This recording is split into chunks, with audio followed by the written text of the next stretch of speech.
Hi friends, welcome back to my YouTube channel. ಬೆಳಗ್ಗೆ ಒಬ್ಬಟ್ಟು ಮಾಡಿರೋದನ್ನು ನೋಡಿದ್ದೀರಾ.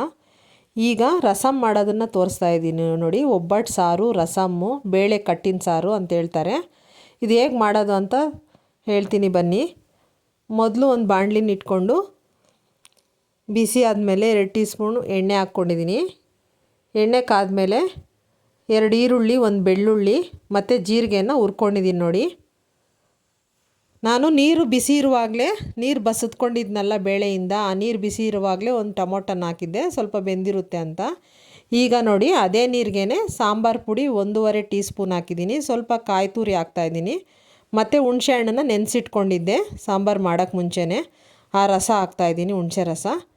ಬೇಳೆ ಬೇಯಿಸ್ಕೊಳ್ಳೋವಾಗ ಸ್ವಲ್ಪ ಸೈಡ್ಗೆ ತೆಗೆದಿಟ್ಕೊಳ್ಳಿ. ಬೇಳೆ ಮತ್ತು ಕಾಯಿ ತುರಿ, ಈ ಹುರಿದಿರೋ ಅಂಥ ಈರುಳ್ಳಿ, ಬೆಳ್ಳುಳ್ಳಿ, ಜೀರಿಗೆ ಮತ್ತು 1 ಟೊಮೊಟೊ, ಕೊತ್ತಂಬರಿ ಹಾಕ್ಕೊಂಡು ರುಬ್ಕೋಬೇಕು ನೋಡಿ. ರುಬ್ಕೊಂಡು ನಂತರ ಈ ನೀರಿಗೆ ಸೇರಿಸ್ಕೋಬೇಕು. ಇದನ್ನು, ಈ ಮಸಾಲೆ ಏನು ರುಬ್ಬಿರ್ತೀವಿ ಆ ನೀರಿಗೆ ಸೇರಿಸ್ಕೊಂಡು ಕುದಿಸ್ಕೋಬೇಕು ಚೆನ್ನಾಗಿ.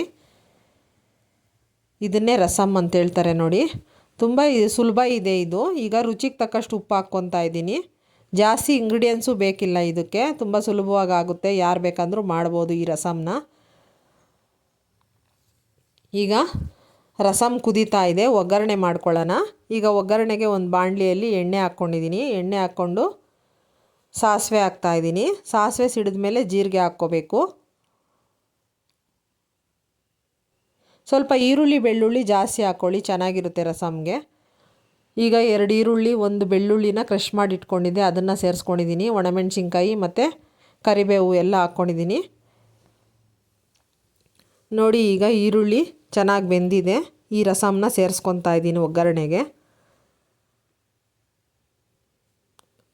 ಈ ಬೇಳೆ ರಸಮ್ಮಿಂದನೇ ಮಾಡಬೇಕು ಅನ್ನೋದೇನಿಲ್ಲ. ಒಬ್ಬಟ್ಟು ಮಾಡಿದಾಗಲೇ ಮಾಡಬೇಕಾ ರಸಮ್ಮು ಅಂದರೆ ಏನಿಲ್ಲ.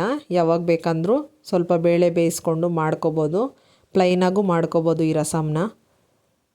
ಒಬ್ಬಟ್ಟು ಮಾಡಿದಾಗ ಬೇಳೆ ಕಟ್ಟು ತೆಗೆದಿರ್ತೀವಲ್ಲ, ಆದ್ದರಿಂದ ತುಂಬ ರುಚಿಯಾಗಿರುತ್ತೆ. ಆ ಬೇಳೆ ನೀರಿಂದ ಟೇಸ್ಟ್ ಜಾಸ್ತಿ ಬರುತ್ತೆ ಅಂತ ಈ ಥರ ಮಾಡ್ಕೊಳ್ಳೋದು ನೋಡಿ. ನಾವು ಹಳ್ಳಿ ಶೈಲಿಯಲ್ಲಿ ಇದೇ ಥರನೇ ಮಾಡೋದು. ನೀವು ಹೇಗೆ ಮಾಡ್ತೀರಾ ಅಂತ ಕಮೆಂಟಲ್ಲಿ ತಿಳಿಸಿ. ಇದು ಅನ್ನದ ಜೊತೆಗೆ ರಸಮ್ ರೆಡಿ ಆಯಿತು. ನಮ್ಮ ಚಾನಲ್ನ ಇನ್ನೂ ಯಾರು ಸಬ್ಸ್ಕ್ರೈಬ್ ಮಾಡಿಲ್ಲ, ಪ್ಲೀಸ್ ಸಬ್ಸ್ಕ್ರೈಬ್ ಮಾಡ್ಕೊಂಡು ನೋಡಿ.